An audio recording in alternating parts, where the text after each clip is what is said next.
नमस्कार, आपके साथ मैं हूं सुमेरा खान। सत्ता के सभी न्यूज मित्रों का स्वागत है। सबसे पहले सत्ते पे सत्ता, यानी 7 खबरें और दिलचस्प जानकारियां।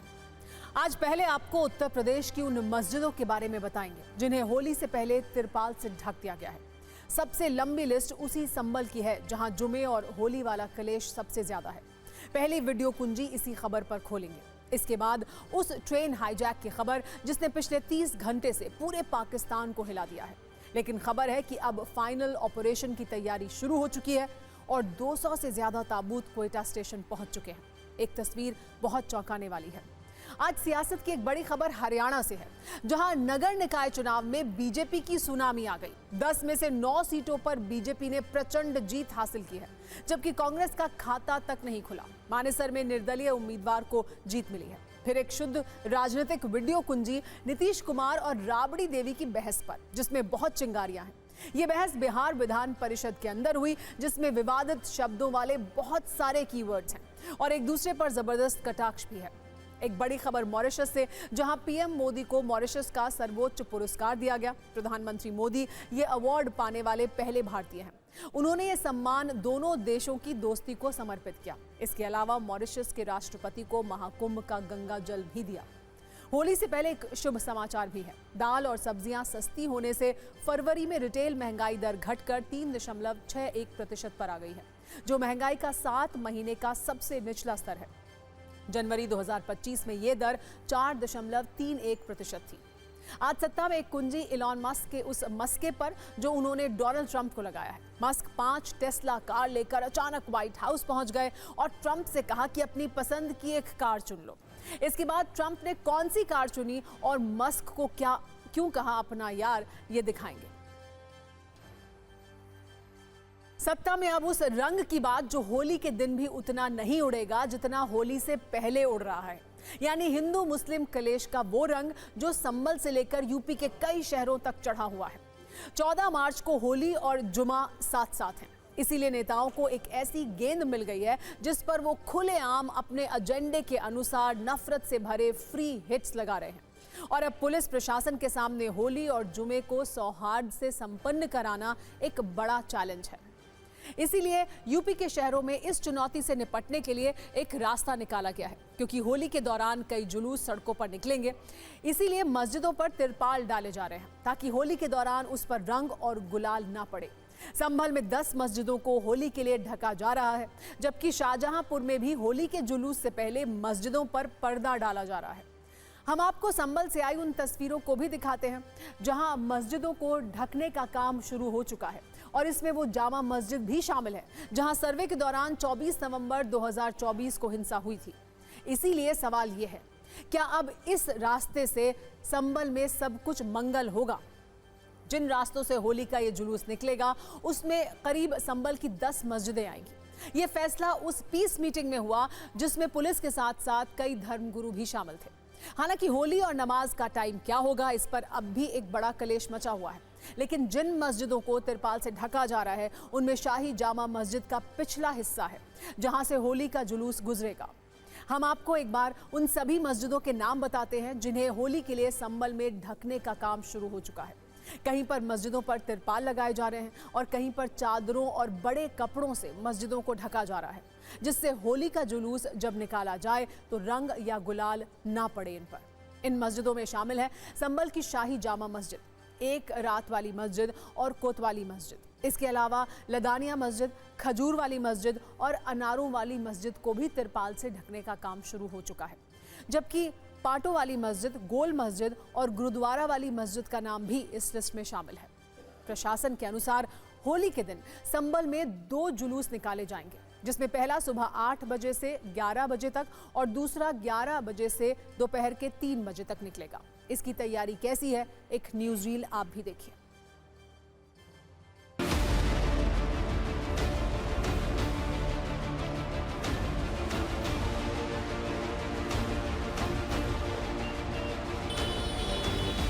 होली और जुम्मा एक ही दिन है, ऐसे में संभल में तमाम तरीके के एहतियात बरते जा रहे हैं। आप तस्वीरें देख सकते हैं, ये संभल की शाही जामा मस्जिद है जिसके ठीक सामने आप देखिए किस तरीके से शाही जामा मस्जिद का जो पिछला हिस्सा है उसको तिरपाल से ढका जा रहा है। इसके पीछे सबसे बड़ी वजह है कि दरअसल होली के दिन इस रास्ते से जो ये आप रास्ता देख रहे हैं, यहाँ से 2 जल्लूसों का गुजरना है।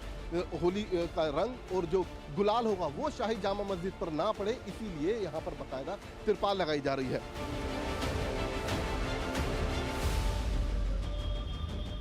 आपसी सहमति से दोनों पक्षों के आपसी सहमति से तय हुआ है कि होली के जुलूस मार्ग पर पड़ने वाली 10 मस्जिदों में को ढका जाएगा। यह पूर्व की भांति व्यवस्था की गई है और आज से यह कार्य प्रारंभ किया गया। शाही जामा मस्जिद के अलावा और सर 9 और मस्जिद है? बिल्कुल, 9 रूट पर और भी 9 मस्जिदें हैं जिन्हें की ढका जाएगा।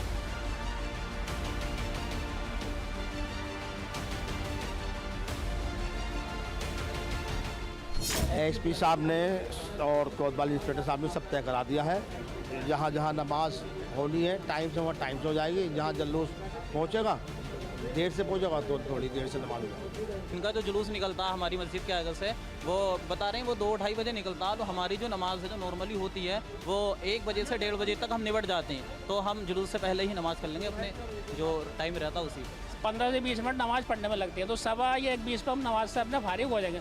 हमें कोई दिक्कत नहीं, अपना आराम से ये जाए अपने त्यौहार मनाए, हमें कोई दिक्कत नहीं। करीब 10 मस्जिदें पड़ती हैं हमारी शोभा यात्रा के मार्ग में होली के, लेकिन कभी कोई दिक्कत नहीं हुई। आराम से सब मिलजुल के मनाते हैं त्योहार। वैसे संबल में मस्जिदों पर तो पर्दा किया जा रहा है, लेकिन अब भी मुश्किल पूरी तरह खत्म नहीं हुई है और इसकी वजह है होली और जुमे की नमाज की टाइमिंग, जिसे लेकर अब तक कलेश जारी है। दरअसल संबल पुलिस का दावा है कि 14 मार्च को होली के बाद नमाज करने पर सहमति बन गई है, जबकि जामा मस्जिद कमेटी ने नमाज का वक्त बदलने से इनकार कर दिया है। संबल पुलिस के अनुसार दोपहर 2:30 बजे तक होली का त्योहार मनाया जाएगा, जबकि नमाज इसके बाद होगी। जबकि जामा मस्जिद कमेटी का कहना है कि वक्त का ऐलान वो खुद करेगी। संबल पुलिस के अनुसार नमाज के वक्त बदलने का फैसला पीस कमेटी की मीटिंग में किया गया है, जबकि शाही जामा मस्जिद के अनुसार उस मीटिंग में कमेटी का कोई सदस्य नहीं था, इसीलिए फैसला मान्य नहीं है। जुलूस जो कि संभल नगरी क्षेत्र के 2 हैं, जो कि सुबह 8 से 11 और 11 से 3 बजे तक निकलते हैं। और इस बीच यह सुनिश्चित किया गया है कि जुलूस जब निकलेंगे उसी दौरान इसके पूर्व वहाँ पर नमाज अदा हो जाएगी या तो पश्चात में होगी। पुलिस से प्रशासन से अभी तक हमारी कोई बातचीत नहीं हुई, ना ही कोई संपर्क हुआ है। शांति समिति की जो बैठक बुलाई गई थी उसमें ना तो हम मौजूद थे, ना ही हमारा कोई प्रतिनिधि मौजूद था। अभी हमने किसी तरह का भी कोई बयान इस तरह का नहीं दिया है। वैसे आज इस तनाव के बीच संबल की शाही जामा मस्जिद पर एक ऐसी खबर भी आई जिसे मुस्लिम पक्ष अपनी जीत बता रहा है। असल में मस्जिद में रंगाई पुताई कराने की मुस्लिम पक्ष की याचिका को हाईकोर्ट ने आंशिक तौर पर स्वीकार कर लिया है, लेकिन इसी के साथ अदालत ने नियम और शर्तों की एक लिस्ट भी सौंपी है।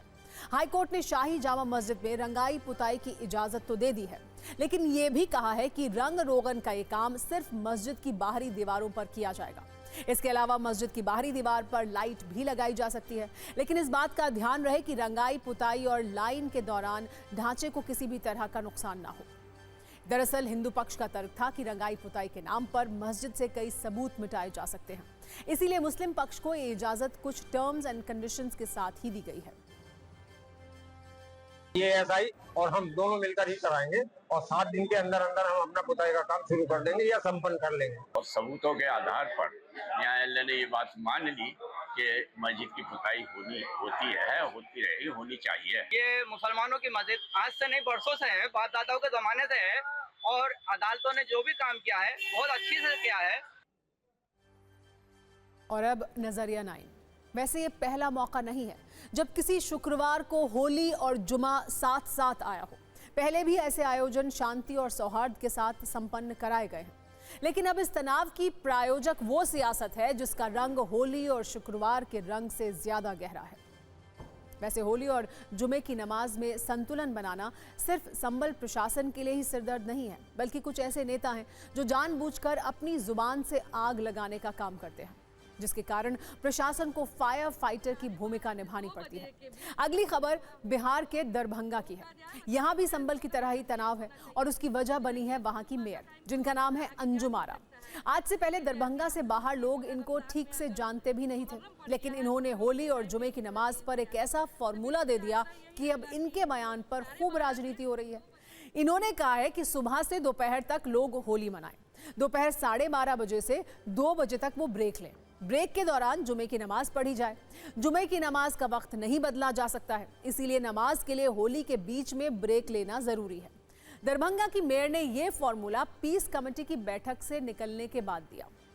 उन्होंने जोर दिया कि किसी भी हालत में जुमे की नमाज का वक्त नहीं बदला जा सकता है। एक बार सुनिए उन्होंने क्या कहा, फिर आपको इस पर हो रही राजनीति के बारे में विस्तार से बताएंगे। शासन से हम लोगों ने तरकीब निकाला है कि 12:30 से 2 बजे के बीच में थोड़ा होली को रोका जाए, मतलब बीच में 2 घंटा का ब्रेक होना चाहिए, क्योंकि देखिए जुम्मा का टाइम तो जो है आगे जा नहीं सकता है। इसीलिए जैसे हम लोग भी जो है रमज़ान में अगर मुहर्रम पड़ गया है तो हम लोगों ने टाइम टेबल थोड़ा चेंज किया है। बस सभी लोग से आग्रह यही रहेगा कि 12:30 से 2 बजे के बीच थोड़ा सा होली का कार्यक्रम जो है मस्जिद और जहाँ पे नमाज पढ़ने जाते हैं लोग उससे थोड़ा दूरी बना के अपना। दरभंगा की मेयर अंजुम आरा जी को कल तक भले ही कोई नहीं जानता हो, लेकिन इस बयान के बाद अब उनकी पहचान बढ़ गई है। दरभंगा तो छोड़िए, अब पटना और दिल्ली तक में अंजुम आरा के बयान की चर्चा हो रही है। बीजेपी को इसमें राजनीति करने का पूरा मौका मिल रहा है। वो पूछ रही है कि हमारे नेताओं के बयान पर तो सवाल उठ रहे हैं, अब अंजुम आरा के बयान पर आप क्या कहेंगे। हालांकि राजनीति का पूरा चक्र घूमने के बाद अब अंजुम आरा पश्चाताप की आग में जल रही हैं और ये कह रही हैं कि उनके बयान से किसी को ठेस पहुंची हो तो वो माफी मांग रही हैं।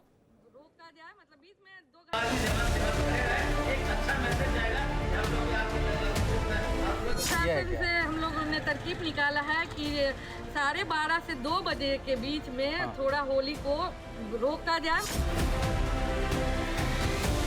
संवैधानिक पद पर बैठे लोगों को इस तरह का वक्तव्य देकर भावना भड़काने का काम नहीं करना चाहिए था। बिल्कुल गैर जमाना जिम्मेदाराना बयान है, आग लगाने वाला बयान है, कहीं से स्वीकार नहीं है।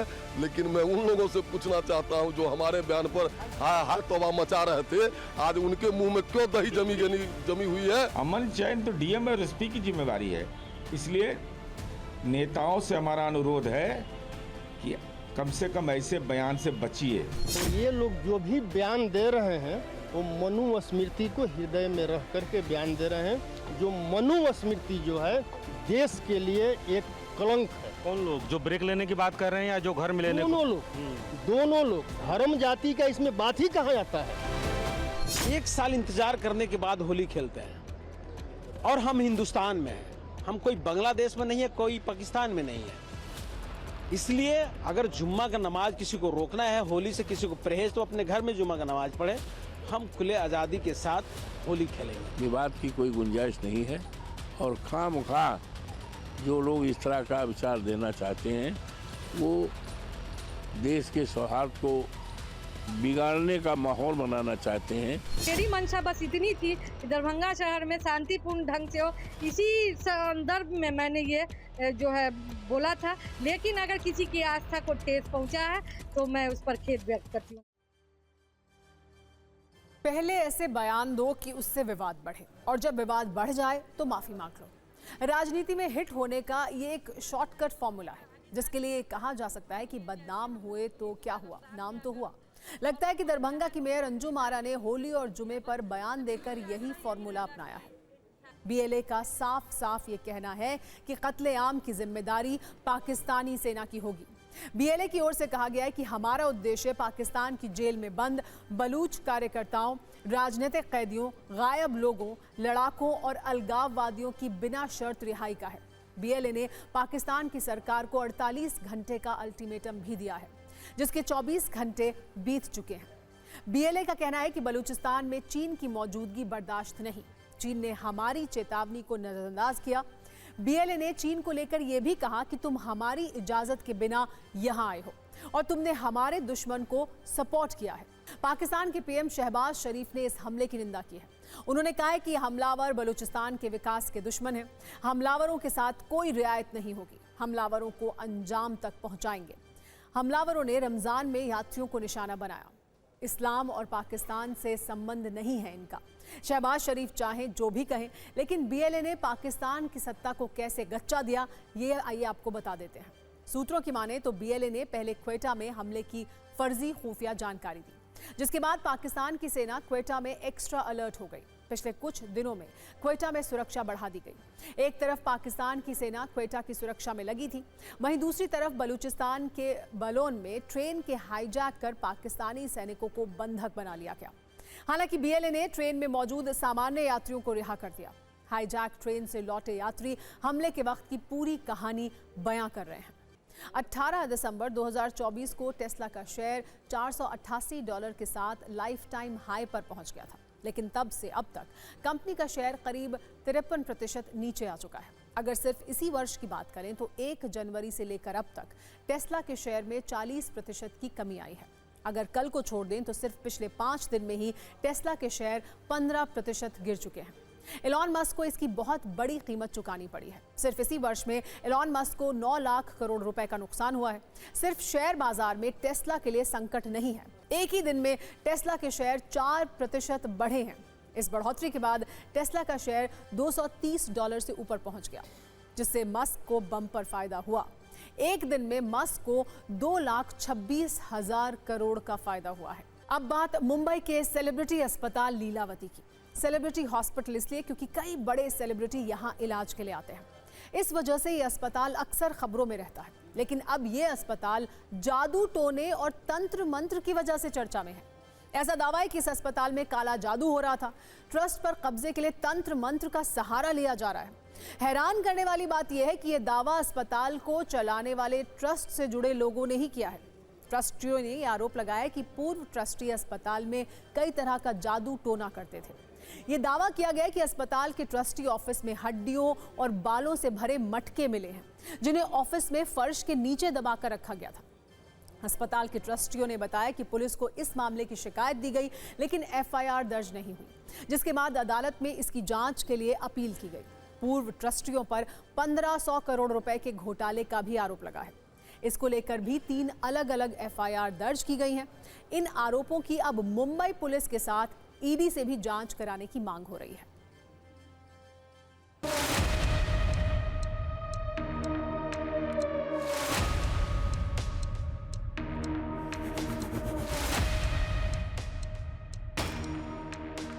प्रेजेंट ट्रस्टीज ने चार्ज संभाला तो ऐसी जानकारी, ऐसी इंफॉर्मेशन, ऐसी एविडेंस इनके सामने आई कि उस 20 साल के कार्यकाल में बहुत बड़े स्केल पर हजारों करोड़ का मिस अप्रोप्रिएशन घोटाला इस हॉस्पिटल में हुआ। और एक जो बहुत ही शॉकिंग घटना और जो हमारे सामने आई थी वो थी ब्लैक मैजिक से संबंधित, काले जादू से संबंधित। जब चार्ज प्रेजेंट ट्रस्टीज ने लिया तो कुछ एम्प्लॉयज थे, उन्होंने आके बताया कि जिस रूम में आप बैठते हैं, प्रशांत भाई बैठते हैं या मिसेस चारू मेहता बैठती हैं, इस रूम में कुछ ब्लैक मैजिक करके आर्टिकल्स कुछ फ्लोर के नीचे दबाए गए हैं। अगली खबर बिहार से है, जहां मौजूदा सीएम नीतीश कुमार और पूर्व सीएम राबड़ी देवी के बीच महिला सुरक्षा के मुद्दे पर तीखी नोकझोंक हुई। और ये नोकझोंक इतनी तीखी थी कि निजी हमलों तक पहुंच गई। दरअसल महिला सुरक्षा पर बिहार विधान परिषद में बहस हो रही थी, जिस पर नीतीश कुमार ने राबड़ी देवी की तरफ इशारा करके कह दिया कि इनके पति जब जेल गए तो अपनी पत्नी को सीएम बना दिया, महिलाओं के लिए कुछ नहीं किया। इससे राबड़ी देवी भड़क गई, नीतीश कुमार पर ऐसी बात बोल गई जिससे विवाद बढ़ गया। सब किसी को किया था, मुस्लिम सबको कितना ज्यादा मारा हमेशा काम होता है, ये उचित नहीं। अरे गलत बात है, बैठ जाइए। महिलाओं के लिए कोई काम हुआ था? कितना ज्यादा महिलाओं के लिए हम लोगों ने काम किया, कितना ज्यादा महिलाओं के लिए हुआ। ये सब कोई महिला को किया था? कहीं पढ़ाता था?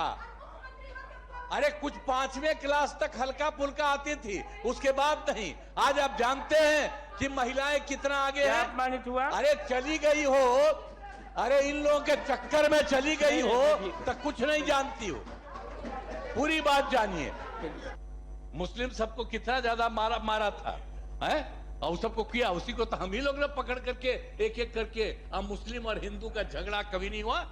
क्या किए हैं? वोट लेते रहते हैं तो एक भी काम नहीं। और मुसलमानों के लिए कितना काम हुआ,